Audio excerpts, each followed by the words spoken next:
Hello friends, আশা করছি তোমরা সবাই ভালো আছো। টুয়ার আরেকটা মিনি ব্লগে তোমাদের স্বাগত জানাই। আজকে আমি তোমাদের দেখাবো নারকেলের ডাব, কচি ডাব বা মুচি মাখা। গ্রামের ভাষায় কিন্তু আমাদের এখানে এটাকে নারকেলের মুচি মাখাই বলা হয়। আর এটা তোমাদের শৈশবের স্মৃতিকে অবশ্যই নাড়িয়ে দিতে সাহায্য করবে বলেই আমি আশা করি। কারণ আমাদের এখানে আমি যখন ছোট ছিলাম বা যেখানে আমি বেড়াতে যেতাম সেখানকার সব এলাকায় আমি দেখেছি গ্রামের দিকে এই নারকেলের মুচি মাখা একটা জনপ্রিয় খাবার হিসেবে সবার মাঝখানে সমাদৃত ছিল।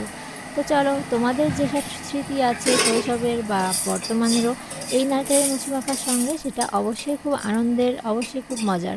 তো সেটা তোমরা কমেন্ট বক্সে শেয়ার করতে পারো। আমাদের বাড়িতে ডাব পাড়া হয়েছিল কিছুদিন আগেই, তখন থেকেই প্ল্যান চলছিল এই নারকেলের মুচি মাখানো হবে অনেক বছর পর। তো সেদিনকে ফাইনালি আমরা নারকেলের মুচি মাখিয়ে ফেলেছিলাম। ডাবের জলটা বা এই মুচির জলটা খেয়ে নিয়ে তারপর এটাকে কেটে মা শিলপাটাতে থেতলে নিয়েছিল, কারণ মশলাগুলো না থাকলে কিন্তু এর মধ্যে ঢুকবে না। আর যত ভালো মশলা এর মধ্যে ঢুকবে তত ভালোই কিন্তু স্বাদ আসবে। তো গামলার এক পাশে এই থেতলানো মুচিগুলো ছিল, আরেক পাশে কিন্তু মা নুন, তেঁতুল আর সরিষার তেল ভালো করে ডলে নিচ্ছিল, যাতে তেঁতুলটা ভালোভাবে তেঁতুলের শ্বাসটা বের হয়ে আসে। তারপরেই তো এই মুচির সঙ্গে এটা মিশবে। তোমরা কে কে এটা খেতে পছন্দ করো অবশ্যই কমেন্ট বক্সে জানাবে, আর ভালো লাগলে আমার পেজটাকে অবশ্যই ফলো করে দেবে।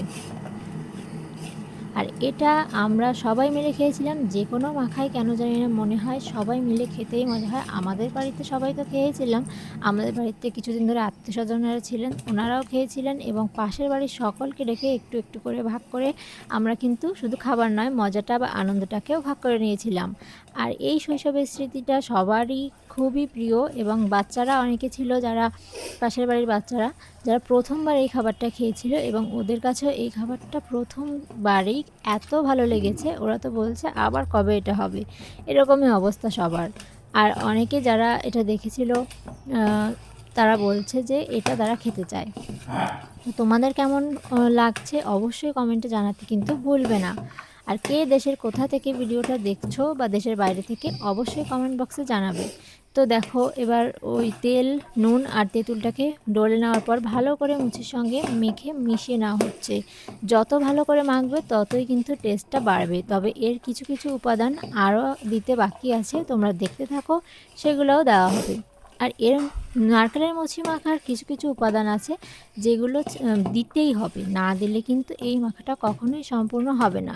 এর স্বাদ তখনই বাকি থেকে যাবে, তোমরা এর অরিজিনাল স্বাদ কখনোই পাবে না। এই যে শুকনো ঝাল, শুকনো ঝালটা আগেই তোমরা দেখেছো কড়াইতে ভেজে নেওয়া হচ্ছিলো। তো কড়াই থেকে গরম গরম নামিয়ে এটাকে ডলে নিয়ে ভালো করে এই মুচির সঙ্গে মেখে নেওয়া হবে। এই মুচিটা যদি ঝাল ঝাল না হয়, খেতে গিয়ে যদি তোমাদের একটু ঝাল ঝাল ফিল না আসে, তাহলে কিন্তু আসল মজাটা তোমরা এখনও পাওনি।